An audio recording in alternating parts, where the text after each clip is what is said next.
I'm back. I'm back, baby. As some of you may have noticed, I took a vacation last week. Don't do that very often, but I did it last week. I flew in last night from the United Kingdom after an incredibly busy week in merry old England, toppling their government, that was important, helping to baptize Candace's baby, and hitting every single tourist spot with my wife and 2 little children. I am a little bit tired, but I promise you this right now, I am nowhere near as tired as the President of the United States. I have not made that formal decision, but it's my intention to run again. And we have time to make that decision. Dr. Biden is for it. Mr. President. Oh. Dr. Biden thinks that, my wife thinks that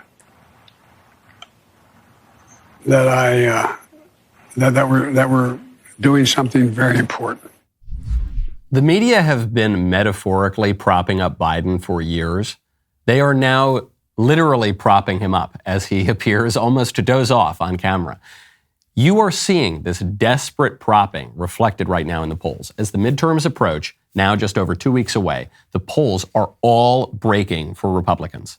Now, in years past, Republicans could already reasonably start chilling the champagne for the victory parties, but many conservatives still feel a nagging worry that no matter how good we're looking in the polls, somehow the votes on Election Day, or whenever they finish counting the ballots this year, are miraculously going to just turn at the end in favor of the Democrats. A lot of conservatives have the nagging worry that if the powers that be can continue so brazenly to prop up our cadaver-in-chief, then our entire electoral system as we know it might be on the brink of death, too. I'm Michael Knowles. This is The Michael Knowles Show.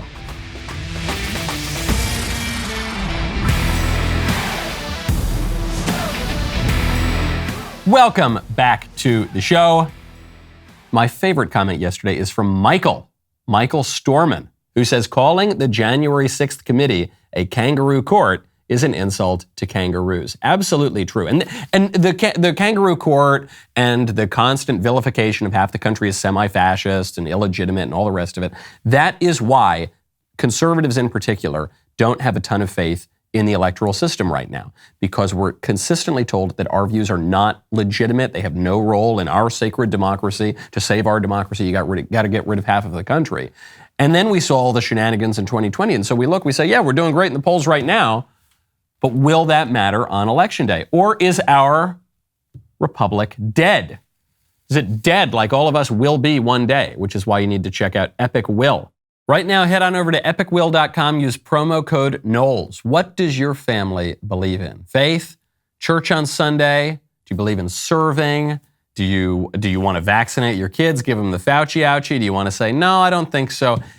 How does your family define men and women? What kind of values do they put on a life? Your children look to you to define their beliefs, their perspectives of the world. What if you were not here to do that for them? In the event that you die, and we're all going to die someday, folks, who will ensure that the values you hold dear are upheld by your kids? Epic Will can help with that.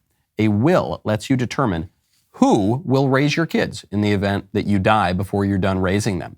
This is a big deal. It's your responsibility as a parent to figure it out. That's why we at the DailyWire have partnered with Epic Will. Take 5 minutes today. Go to epicwill.com and use promo code Knowles. That will save you 10% on Epic Will's complete will package. More importantly, it will let me know that you did it, okay? Talk about accountability. That's accountability to me, baby. epicwill.com, promo code Knowles.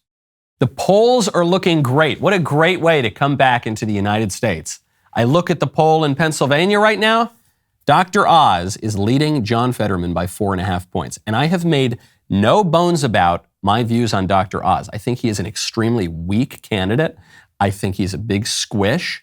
I think ultimately, if I'm going to the ballot on November 8th, I guess I vote for Oz because he does have this one lucky break in that the man he's running against is absolutely dreadful. He's fanatically in favor of the most radical policies in the country. John Fetterman said, if he had a magic wand, the first thing that he would do wouldn't be to cure childhood illness or, solve world hunger. No, it would be to let murderers out of prison. So he's just so awful. Oz seems kind of like a Romney type, which is awful, but I guess there's a better chance he caucuses with the Republicans than that John Fetterman would. So I'm looking at it today, and I guess this is what a lot of Pennsylvania moderates and some conservatives are thinking too. They're saying, well, I got to vote for Oz. The other option is just so bad. Oz is at least a somewhat reasonable guy. According to a poll of a little over 1,000 voters by the market research firm Wick, Oz is leading Fetterman by 4.5 points. That is outside the margin of error. So that's good. Other polls have the race basically in a dead heat. But when you think about all of the attacks on the Republicans and you think about all of the media propping up John Fetterman, this is really good news. Really good news. Except for this. The Pennsylvanians have been voting since early September. Since early September. The Pennsylvanians have been voting for almost 2 months. Great, it's breaking at the end. We're now looking forward to a debate finally between Dr. Oz and John Fetterman. Fetterman had been running away from a debate because he actually can barely form a coherent English sentence right now, both because he has health problems and because he's not the brightest bulb in the pack and never has been. So he's just been running away, doesn't want to do any of the debates. Finally, he agrees to do one, but who cares? What does it matter? If election day is no longer election day, if it's now not election week, not even election month, what is it, election 2 months now or more? If the debates happen a week or two before the election, it doesn't matter at all. If the polls start to break for Dr. Oz a week or two before the election, it doesn't matter at all. How many votes have already been cast? That's the question that you've got to answer right now. You're seeing the same issue in Ohio. Great news. J.D. Vance is up over Tim Ryan in Ohio. And J.D. Vance, the Republican candidate, is up over Tim Ryan, the Democrat, specifically because of the debates, because J.D. Vance destroyed Tim Ryan with facts and logic, like any good YouTube conservative, and crushed him in the debates. And so you're seeing that reflected in the polls. There's a poll now that has Vance up by 4.1% over Ryan. That's a Signal poll. That is, again, beyond the poll's margin of error, which is 2.58%. This poll was conducted October 14th through the 18th of 1,500 likely voters. So it's a very important poll. These numbers should really, really matter, except Ohio also has early voting. And both of these states have mass vote by mail. So vote by mail makes fraud much easier to commit, and it makes it much more likely to happen. And then even if the people who are receiving the ballots by mail just completely follow the rules and there's no shenanigans and there's no ballot harvesters and there's no corpses voting in the election, doesn't matter if they cast their votes before the debates take place, before the polls break for J.D. Vance, it's just not going to matter. So it's just, you're still seeing this year in real time the way that the Democrats rig the election. Don't let them tell you that there's no rigging, that this is the most wonderful, protected, serious, dignified election in all of human history. And if you question it, you're a terrible insurrectionist, fascist. Don't let them tell you that. They are rigging it. You are watching it being rigged in real time. So how could John Fetterman win in Pennsylvania? How could Tim Ryan win in Ohio? Very easily. They don't even need to mess with the voting machines or cheat about the count in the days and weeks that for whatever reason it now takes us to count ballots. They can just change the way that you vote in the first place. And in some cases, it's going to be contrary to the state constitution, like the mail-in ballots in Pennsylvania. But in some cases, it will be perfectly legal, and it will just give Democrats an advantage. But you can see the momentum right now for the Republicans among the actual people is tremendous. You see it in New York right now. The Republican gubernatorial candidate in New York is leading the Democrat governor in true blue New York. A poll of 1,056 likely voters, this is conducted by Coefficient, October 18th to 19th, shows Lee Zeldin, the Republican, not just in a dead heat or closing the space or he's within striking distance, he's leading Kathy Hochul, the Democrat governor in New York. Now, it's a small margin, but he's leading her 45.6% to 45.3%. And you've got another 9.1% of voters who are undecided. So yeah, it's within the margin of error, but he's actually got the slight edge here, even though it's in a dead heat. And then you've got another 9% plus of voters who are undecided. How are the undecideds breaking right now? Poll after poll show that the undecideds are breaking for the Republicans. This is really great news, right? How is Zeldin doing that? Zeldin is doing that. He's winning among white voters, 48 to 44. He's winning Hispanic voters by a pretty significant margin. He's winning, those Hispanic voters, goodness gracious, it's 18% is the margin that he's winning by. He's winning in the other races too. And this is crucial.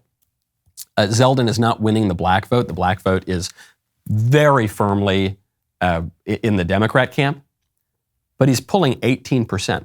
18% of the black vote. Republicans traditionally get anywhere from, I don't know, maybe 12% down to 8% of the black vote. So you don't, when people talk about Blexit, for instance, or when they talk about, pulling black voters away from the Democrats who have been mistreating them for so long, you don't need to get 55% of the black vote. You don't need to get 35% of the black vote. You just need to get like 15% of the black vote, and the Democrats are toast. So this is great, great news. And it's good news for Zeldin too, because the Democrats cannot, with any plausibility, use their favorite attack, which is to call Republicans racist and terrible and say that anytime they win an election, it's because of white supremacy. You see here, the deciding factor in these races is not race, and it's not sex, and it's not it's not religion even exactly. Do you know what it is? It's class. The Republicans are very firmly the party of the working class and the middle class, true. The Democrats are the party of weird, elite people who believe in transing the kids and who watch all those stupid TV shows that no one else really watches and go to see the big Hollywood movies that nobody actually goes to see anymore. The Democrats have become the party of an elite sort of cultural bubble that is exerting less and less influence on the broader culture. Previously, the big institutions, Hollywood, Harvard and Yale, all of the prestigious elite institutions in the country used to exert a ton of influence over the common sense and the popular culture. That is not really the case anymore. And so you're seeing time after time, the Republicans, who used to be portrayed as rich Uncle Pennybags, they're the party of the monopoly man or something. And the Democrats, they're the party of the working class. That's completely over. Okay, and the only Republicans who are not getting it are the Republicans who still think we're running in 2003 or 2004 or something. But the political landscape has completely shifted, very much to the benefit of the GOP. This is good. We got to win back the culture. That's why we got to do it at the ballot box. We got to do it on our screens, and we got to do it in our coffee cup. That's why you got to check out Black Rifle Coffee. Right now, head on over to blackriflecoffee.com. Use promo code Knowles. Here at the Daily Wire, we are committed to winning back the culture. Losing is not an option. Losing is for losers, okay? There's too much riding on our culture, and part of that means supporting businesses where the values align with our own, which is why I'm very excited to tell you that we've teamed up with Black Rifle Coffee Company. Many of you know about Black Rifle already. It's a veteran-founded and operated coffee company that has made it their mission to hire 10,000 veterans. They're well on their way. One of the many laudable things Black Rifle does is help service members successfully transition from the military into entrepreneurship. And they are constantly giving back to veteran foundations as well as law enforcement and first responders. By purchasing from Black Rifle Coffee Company, you are directly supporting the military service community. What about the coffee itself? It's bold, it's strong, it's really, really good. Black Rifle is very selective about where they source their coffee beans from and disciplined when it comes to ensuring the freshness of every single bag. We keep it stocked here at the office. Everyone loves it. Go to blackriflecoffee.com. Use promo code Knowles for 10% off your first order. And when you sign up for a new Coffee Club subscription, the subscription gives you free shipping on all Coffee Club orders, early access to club deals and promotions, and special discounts from their partner brands. That's blackriflecoffee.com. Promo code Knowles for 10% off your first order, or when you sign up to become a Coffee Club member. Black Rifle Coffee, supporting veterans and America's coffee. The class divide politically right now is nowhere clearer than in the UK. I just got to spend the last week in the UK because I was over there for the baptism of Candace Owens and her husband George's daughter. I assume they picked me Not only because I'm Catholic, for this baptism, but probably even more so because I'm Italian, and a godfather really should be Italian and have a nice little bow tie, and kind of jut his chin out underneath and grant favors to his various associates on the day of his daughter's wedding. So it was a real pleasure to be over there. And the fights that we see here, the culture war fights in the U.S., are really, really clear over there. And that class divide is really, really clear over there. One of the big fights that is back again now is the fight over the Brexit. Britain was part of the EU, and then Britain wanted to leave the EU. And there was a huge divide in Britain over this. And here was the divide. Regular, normal, working class and middle class people wanted to leave the EU because it was a complete disaster and it was destroying the British culture. But the sort of wealthy, cosmopolitan, fancy laptop set that feels no allegiance to nation or church or family or anything like that, they wanted to stay in the EU. And their arguments were pretty much just economic. They said, well, we'll have more money if we're in the EU, possibly. And they were for the open borders, and it was for all the kind of leftist utopian nonsense that the libs are pushing here in the US and all around the world. And it was the normal people who said, no, I don't want to just completely destroy my culture and open up all of my borders and lose all of my traditions and break down my whole way of life. I don't want to do that. I like my way of life. I want to conserve something. I saw this. I had the great privilege of meeting a ton of listeners to the show in the UK. I didn't realize we had that kind of an international audience, but I had a nice opportunity for people to come up on the street, and I would chat with everybody. And I'll tell you, it was not the provost of the very fancy social club who came up to me on the street, okay? It wasn't the very elite, wonderful, tweedy people walking up to me on the street, as a general rule. It was working class and middle class people. It was a lot of people in the service industry. It was a lot of just like normal guys. And that is going to be the political divide here in the UK and in the US. Because you've now got a left in this country, a left that is part of the ruling class that is defined by the most insane political positions. And the clearest of all in its insanity is this desire to transgender little kids. And so it doesn't take a PhD in political philosophy for someone to look at that and say, man, that is completely nuts. I don't want that. It doesn't take a PhD in political philosophy to say, hey, how about you don't flood my country with millions of foreign nationals who have absolutely no connection to our traditional culture whatsoever. It doesn't take a PhD in political philosophy to say, hey, maybe we shouldn't kill all the kids, kill all the little babies, and actually the old people too now, because they're pushing for quote unquote euthanasia, assisted suicide. It doesn't take a PhD in political philosophy to say, hey, should we really be hurtling toward World War III over a territorial dispute in Ukraine that all of the elite institutions seem to be really, really focused on, but ordinary people, we kind of just want to heat our homes? And actually, that's a related problem, this energy crisis that's being caused by this ever greater escalation of a war in Ukraine. It doesn't take really, really fancy people at fancy institutions to know that. Ordinary people on the street, working normal jobs, having normal families, having normal lives, they are much, much more sophisticated on these questions than our so-called elite.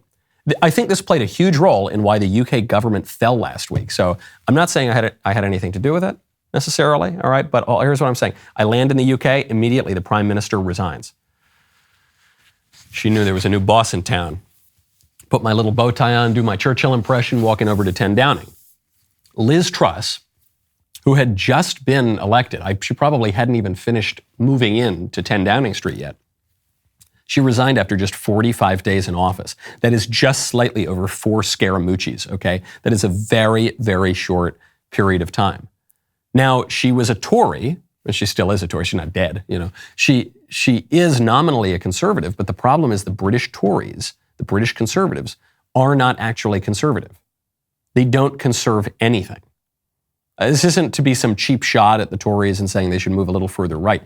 They actually don't believe in conserving basically anything, the vast majority of them. And Liz Truss in particular came in as a kind of weak establishment pick that wasn't interested in actually conserving any part of the traditional culture. So you have to ask yourself, just looking internationally right now, why was this government different? All the momentum is on the right. All the momentum is for the conservatives right now. Starting really with Donald Trump, that really is what escalated it. This very popular, very old school kind of conservative, not, the eggheady, technocratic kind of right wing that we saw for the last 20 years, but a real old school kind of, no, we're going to conserve our country, God, family, country, borders, make America great again, that kind of stuff.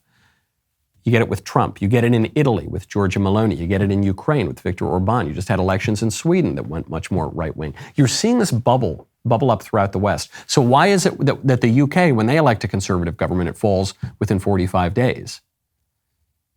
Because the kind of conservative that got elected in the UK is the same squishy, weak, losing kind of conservative, just maybe cut my taxes a little bit, but actually we'll probably just end up raising taxes a little later on. That kind of, just let me keep my money, but we're not going to affect any kind of culture or social change. That kind of conservative doesn't play anymore. I don't think that kind of conservative ever really played. Okay?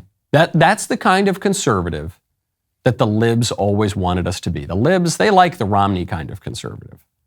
The libs, they like the kind of moderate, center-right kind of conservative. The libs even like the kind of caricature of libertarians. This is why when conservatives are portrayed in left-wing media, and I mean the entertainment media here, they're always this kind of libertarian type who never takes a strong stand really on the social issues. And I'm thinking of Ron Swanson on Parks and Rec.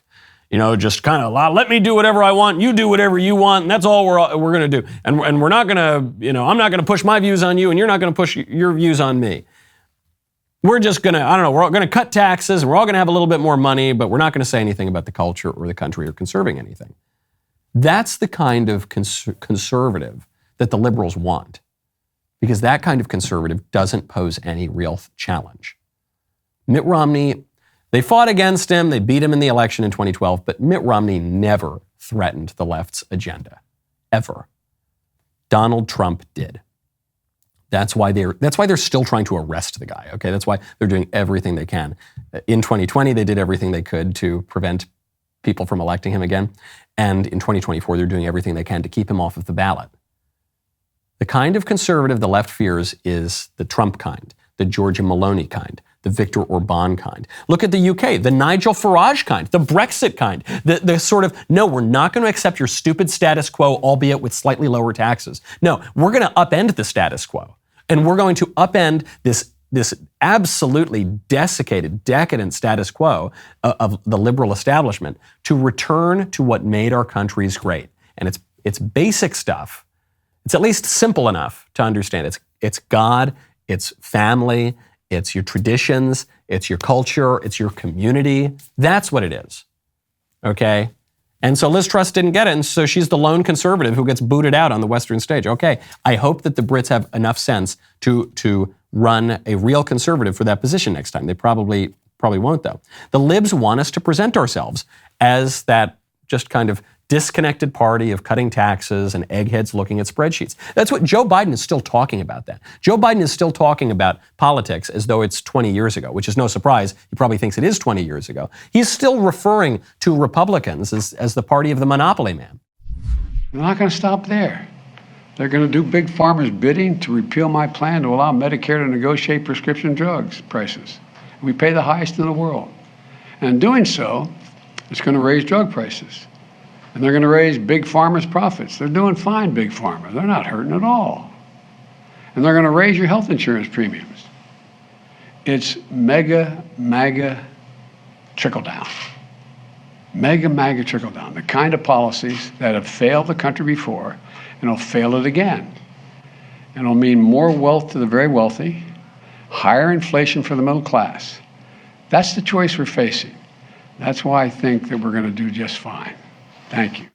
Mega MAGA trickle down that the Republicans are shilling for big pharma. Are you making that argument with a straight face? The Democrats, who just spent the last 3 years shutting down our country and taking away all of our rights and our way of life to force us to buy a product from big pharma.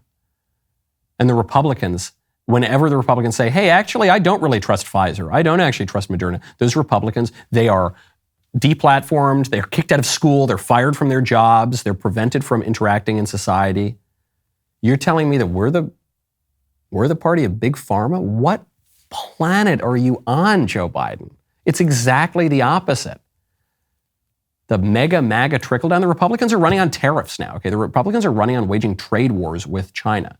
Okay, it's the Democrats who are running on just outsource everything. All that matters is ticking up GDP a little bit. It's the Democrats pushing that stuff. Joe Biden's biggest contribution to U.S. politics right now, I mean this sincerely, is because he is ancient, he shows you how times have changed. Because he's ancient and he's not as quick as he used to be, and he's not really familiar with the current state of the political debates. He's using the talking points from 15 years ago, 20 years ago, when Republicans were acting like big losers, when Republicans, even when they won elections, would just lose on everything and failed to conserve even the women's bathroom, failed to conserve the definition of marriage, failed to conserve our borders, failed to conserve American industry, failed to conserve they were just complete losers. The more they won, the worse it got, it seemed, for conservatism. Isn't that amazing? In so many ways. And then the Republicans reverted back to the older kind of view of things, the conservatism that predated the year 2000 or the late 1990s, okay? They went back to make America great again. That was the slogan. And Joe Biden hasn't caught up with that. But if you're a regular old voter looking at the situation right now, and Joe Biden is telling you, those Republicans, they're just shilling for big pharma. They're the party of the plutocrats. They're the party of the elite. Do you believe that for 1 second?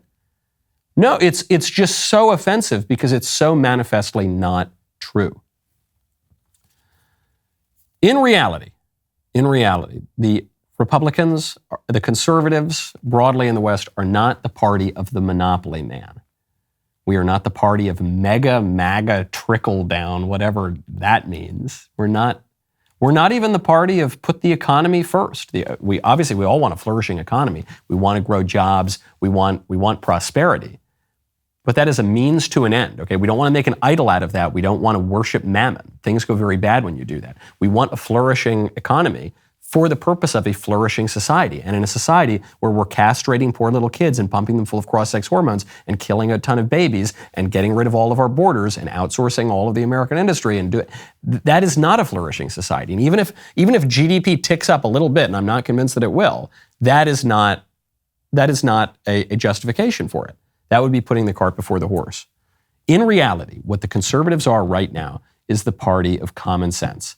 The libs, they have all their studies, which are usually nonsense, and they've got all their white lab coats, and they've got all their fancy people, and they've got control over all the prestigious institutions, and they're going to tell us with a totally straight face, oh no, that COVID shot, that's 100% effective at stopping the transmission of the virus and at stopping the infection. And oh yeah, actually, little boys know that they're little girls from the womb, actually, from the time they're in the womb, even though when they're in the womb, they're not human beings at all. They're just clumps of cells. And those things are obviously completely contradictory. But listen, we're really smart. We've got studies. You want me to show you my studies? That's the libs, okay? And the conservatives right now are the party that says, yeah, I actually don't think my son is my daughter.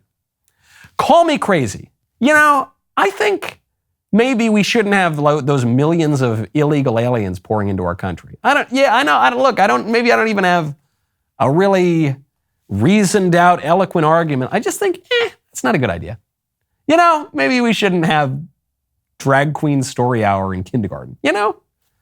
That's called common sense. And so while I was in the UK, was this coincidence? I'm not sure if this was coincidence. I get attacked by one of the leading limeys who is now always poking his nose into American politics. That, of course, would be John Oliver. John Oliver went after me personally on the issue of transing the kids. They have been fueled by a lack of basic knowledge about what gender-affirming care actually consists of, summed up by comments like this. If a child walked into a doctor's office and said, "Doc, I want you to cut my fingers off," the doc would say, "You've got some problems, kid. We need to refer you to a psychiatrist." If the same child walks into that doctor's office and says, "Doc, I want you to cut my uterus out," that doctor would say, "Oh, well, you're a wonderful, brave person. You're so right. We do need to cut your uterus out as soon as possible. Let's get this young lady over to the operating room." What are you talking about?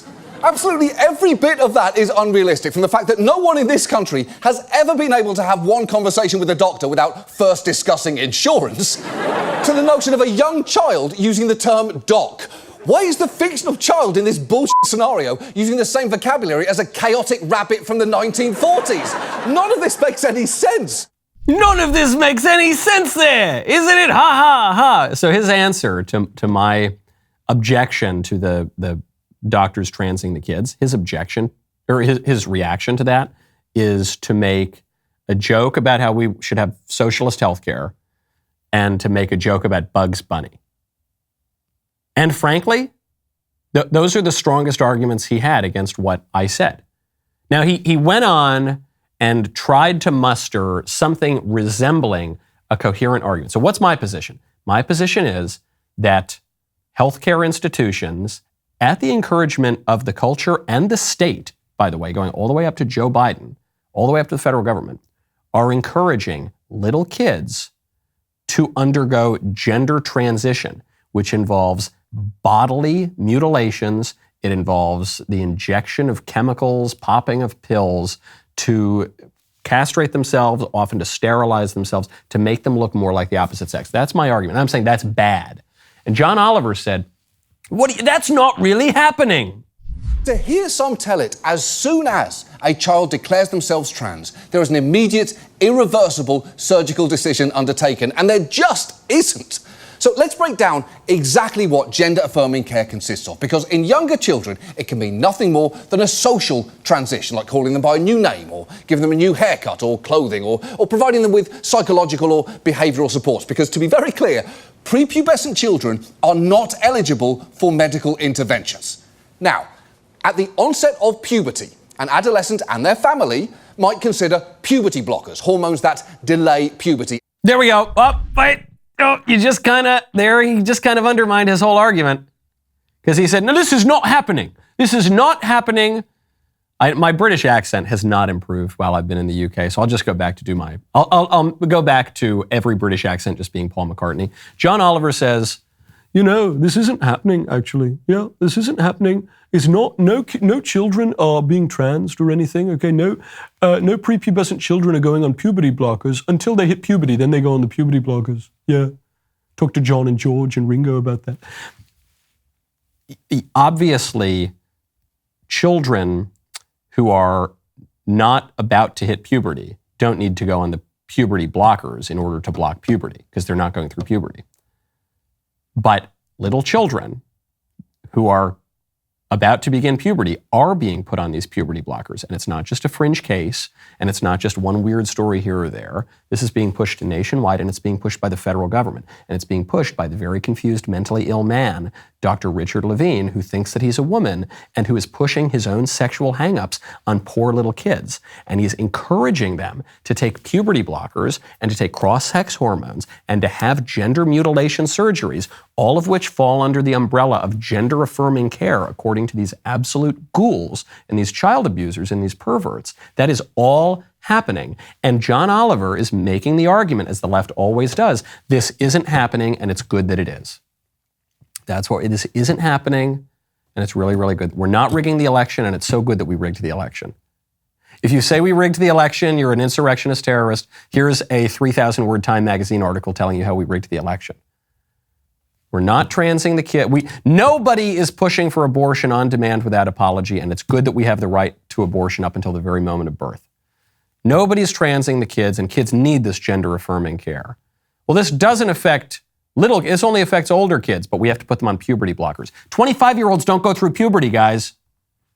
And the libs claim that these drugs are reversible. They're totally reversible. They're simply not. Go watch Matt's movie. The one thing I missed when I was out of the country that I really wanted to attend, I was supposed to speak at Matt's rally to stop transing the kids. It was a huge success. I was looking at the photos and the videos. A huge, huge success. Why? Because the people are obviously on our side of this issue. The reason I bring up John Oliver is not even to, just kind of get into a urinating contest with this limey who's got a nose for American politics. The reason I bring it up is, if you heard my argument, which is, hey, it's kind of bad that children are allowed to go to and encouraged to go to doctors right now and mutilate their bodies. And then you heard his argument, which is, come on, that's not real. What does he sound like, Bugs Bunny? Come on, no, they're just getting gender-affirming care. And they're being told that they're actually, the boys are little girls, and then they're being put on puberty blockers. Come on, man. If you just heard those two arguments, which one do you think is the normal argument? Which guy there do you think is the crazy radical guy, and which guy do you think is the normal common sense guy? I don't mean to toot my own horn, but I think unless you are a radical leftist, even if you don't like me personally, even if you don't care about the transgender issue, you hear those two arguments. The argument that we are making is obviously the common sense normal argument that everyone has believed throughout all of human history until 5 minutes ago. And the radical crazy fringe argument is the John Oliver argument. And it's not even much of an argument at all. And even to John Oliver's point, when he says, and they're not all going on drugs, some of them are just being told that they're actually the opposite sex. As if that doesn't matter, as if the physical world is all that matters and all that matters is putting chemicals into your body. No, of course not. If a little boy is told every day starting in kindergarten that he's actually a little girl, and there is a kind of social currency that goes along with identifying as transgender, and it's being pushed by the President of the United States, don't you think that's either going to deepen his sexual confusion if he has some already, or it's just going to plant it there in the first place? Don't you think that the social, metaphysical aspect of our lives matters too? I think it does. In many ways, I think it matters a lot more than the physical aspect of our lives. Of course, that's child abuse too. And it's so amazing, it's so incredible that the libs on the one hand are so belligerently opposed to so-called homosexual conversion therapy. You know, where a gay guy shows up to a psychiatrist and says, or a psychologist and says, hey, doc, I have the same-sex attraction and I don't really want to, and I don't want to live a homosexual lifestyle, but I don't know what to do about it. And then the doctor says, well, here are some tools, to kind of try to deal with those desires that you don't want to have. That's the worst thing ever. That has to be banned. The doctors who practice that need to be thrown in prison. That's gay conversion therapy. That's so awful. But the libs are actively encouraging transgender conversion therapy on the other side to little kids. The kind of conversion therapy that says, little kid goes up and says, doc, I actually think I'm a girl this week. And then this predator doctor says, oh yeah, you are. You are a girl. Stop, don't even call yourself Johnny anymore. You're Sally. And all your teachers are going to have to call you Sally. And pretty soon we're going to get you on those puberty blockers that, by the way, are going to make a ton of money for Big Pharma. And yeah, then we're going to get you into the gender mutilation surgeries. And oh yeah, that is, both of those therapies are operating on the idea that talking things out and forming one's psychology and spiritual views on this matter of your metaphysical self, of your soul, is going to affect your life and your identity. And John Oliver is saying, oh no, it's not a big deal when it's being done pro-trans. It's the worst thing in the world when it's the gay conversion therapy, and it's threatening people's lives and it's going to cause them all to commit suicide. But when it's with the little kids that you're convincing them they're the opposite sex, it doesn't even matter. It's nothing. It's nothing. It's no big deal. And by the way, it's not happening, and it's good that it is. It keeps getting more and more extreme and clear. By the way, there's a new poll out. I've said it on the show a number of times that I am very confident the vast majority of Americans oppose transing the kids. I said, if you do a poll on it, I promise you it's going to be overwhelmingly people oppose transing the kids. Well, now we have the poll. There's a poll conducted in partnership with the Trafalgar Group. This was conducted by Convention of States Action. And the poll found that 80% of American voters believe minors should be required to wait until they are adults to pursue transgender procedures. Now, I think these butcher procedures should be outlawed, period. I think they help nobody. They harm a lot of people. They're deeply disordered, and they violate the Hippocratic Oath for adults as well as for kids. But at the very least, you have here 80%, 4 out of 5 Americans believe that we should not trans the kids, which raises a big question. Not about transing the kids, but about our democracy. How is it that the most powerful politicians and institutions in America keep pushing this stuff when 80% of the voters oppose it, if we have our sacred democracy? And the answer is obviously because the powers that be are not actually accountable to the people. And it's not just on transing the kids, it's on immigration. Harvard-Harris poll that I cite frequently says the vast majority of Americans want to drastically reduce all immigration in America. Not just illegal immigration, but legal immigration too. And yet, why is it that no matter who gets elected, we get more and more immigration? Democrats actively pushing it, Republicans allowing it to happen. How can that be if we have a democratic republic?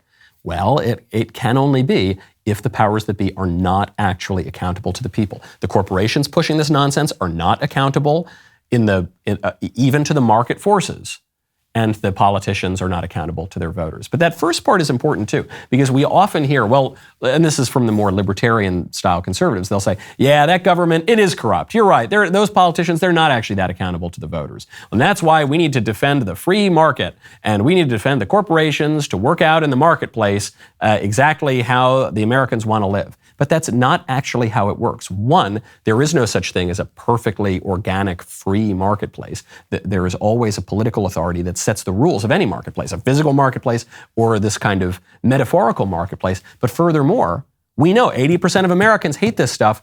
All the big corporations are pushing it. So how can that be? The only way that can be the case is if even the corporations are not actually accountable to their customers, to the supposed free market. If what we have is really more like a rigged game. You know, we launched, speaking of the free marketplace, we launched Jeremy's Razors just a few months ago. We've already taken millions of dollars away from woke razor companies, the exact kind of companies that I am talking about right now, that hate your guts and that use that money to better, we've taken that money and now we use it to better support the stuff you believe in. Now, the time has come for Jeremy's Razors to look inward and conduct a totally legit, not at all hollow or contrived DEI audit of ourselves. So here it is. Is Jeremy's Razors diverse? No. The razors are great. We don't need to make different ones. Are Jeremy's Razors equitable? Yes, actually. When you buy a founder's kit, equity is transferred away from your pocket and into Jeremy's pockets. And lastly, are Jeremy's Razors inclusive? Well, of course they are. They include blades. So there you have it. Jeremy's Razors is now DEI self-accredited and still the only razor brand that actually upholds virtue instead of merely signaling a false version of it. If you have not already done so, get your shave kit at jeremysrazors.com. This weekend, also, Ben Shapiro released a brand new episode of his Sunday special. It features a very special guest, President of Brazil, Jair Bolsonaro. You can watch the episode on DailyWire Plus or listen on Apple Podcasts, Spotify, or wherever you get your podcasts. The push for these radical, unpopular, usually weird kind of sex policies from the top, from the established elite, keeps getting more and more extreme. The latest video from Old Nick's Pub, which is the Eugene, Oregon venue hosting a child drag show featuring a performance by an 11-year-old child and free admission for kids 10 and under. Used to be, there was ladies' night at the bar and ladies would get in for free and they'd get cheap drinks because then the men could hit on the women. Well, now our culture's moved past that. Now we have kids 10 and under night at the bar, and presumably that's for exactly the same reason. This is the bar that we're talking about. Alien invaders and demonic forces waged across the land. Upon a mountaintop, the powers of the ethereal overlord and the demonic savior collided. Unholy beams of light were met with a laser glass, and demonic flames were met with ethereal blades. As defeat befell them, the leader from their skies kneeled to submission and was impregnated righteously. Infected with the seed of the Dark One, the fallen leader lay decimated and besieged. Inside a blackened womb, there, a parasitic fetus throbbed and writhed. All right, I think I've seen that. Summoned forth by the insidious. So you see in this, I mean, you can hear the narration going on, all this demonic, satanic talk, this kind of weird occult alternate history of the world, and then the imagery on stage is just a dude dressed up like a demon with devil horns, doing all sorts of things with people and kind of all sorts of satanic imagery, the pentagram and all the rest of it. Now, there are going to be some people out there who are a little less culturally minded, who are not, maybe they're not all that religious, and they're going to say, oh, look, is this weird? Yes. Is it wrong to let kids into a drag bar? Yeah, that for sure is it. But when we're talking about the imagery, Michael, come on, isn't it?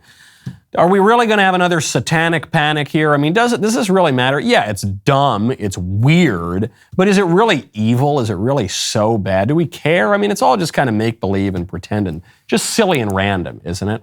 There are a lot of people who hold that view. And my question then always is, if if it's all just so silly and random, if it's all meaningless, if these symbols don't have any meaning, why is it always the same symbols that we're seeing? Why is it that the deputy monkeypox coordinator for Joe Biden wears the very same symbol that you saw in that satanic image? Why he wears the pentagram, and he has not only a pentagram leather harness on that he photographs himself wearing, he also has a pentagram tattoo on his pectoral muscle. Why is it that Biden's nuclear energy advisor, Sam Brinton, dresses up in all these same kinds of weird leather, occult, demonic sort of things? Why is it that when you see the pro-abortion rally and the transing the kids rally and all the crazy, colorfully haired radicals who are hoisting the Pride Progress flag, and they always look the same and they've got the same kinds of, why is that? And why does it always seem to come back to the devil? Why is it that Saul Alinsky, when he wrote Rules for Radicals, the most important book for leftist organizing in America probably in 100 years, why is it that in the acknowledgments he mentions Lucifer and he says, I've got to acknowledge here the devil who lost himself heaven but won himself a kingdom? Why is that? Why do the same images, which are the images that have cropped up, the same symbols that have cropped up for all of human history, why are those the ones being used? And I think the obvious answer is because symbols represent something. The symbols represent a symbolized. So yes, they dress up in their stupid outfits and with the horns, and they've got the stupid pentagram on the wall.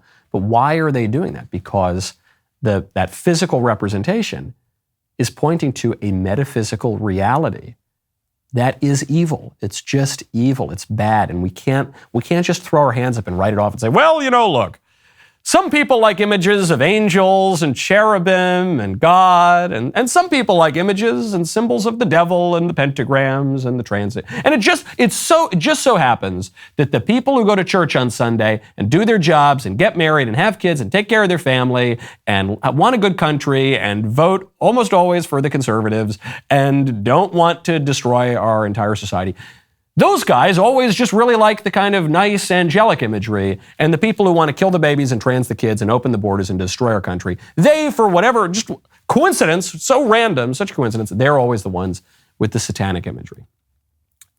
I think it's a little more than coincidence. I think that really, when you get down to it, politics is not about some weird cockamamie 5-point ideology that was cooked up in 1752, and now that's all politics means forever and ever. No, I think politics is about, do you want to do good stuff or bad stuff? Do you want to promote truth or do you want to promote falsehood? Do you want your society and your country to be beautiful, or do you want it to be ugly, like that drag bar that's now luring children in so that creepy men can prey on them? What do you want? What do you want? We have political rights, okay? And for a long time, the conservatives, we just kind of talked ourselves into this insane idea that actually, we don't have any right to stop this stuff. If Google wants to rig the election, well, by golly, we just have to build our own Google, but we have no right to stop them from censoring us and promoting all this terrible stuff and suppressing all this good stuff. We do. We have rights. That's what political freedom is. And that's true in the whole Anglo-American tradition. It goes back much further than that, too. That's the idea that Edmund Burke talked about this, the great conservative philosopher.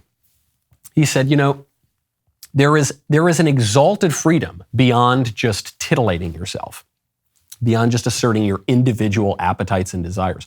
There's a more exalted freedom that finds that liberty even in servitude itself at times, when we are recognizing that we are in a community, we have obligations to one another, and we don't want to live in a country that's transing all the kids, okay?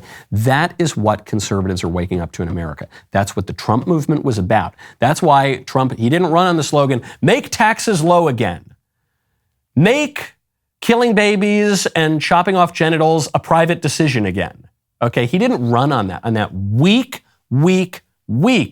kind of pseudo right-wing, pseudo conservatism that has been dead since the early 2000s, and that Britain just learned because they tried to push it again with Liz Truss. Learned that's not going anywhere. Okay, either our society is not going to remain neutral. It's not going to have stasis. We're either going to move toward a good country, we're either going to make our country great again and our civilization great again, or we're going to go to that bar with all those kids and all the demons in Eugene, Oregon. The choice, I think, still remains ours. It's an uphill battle because of the disconnect between the established powers and the actual desire of the people. But the polls show it. We can rest assured.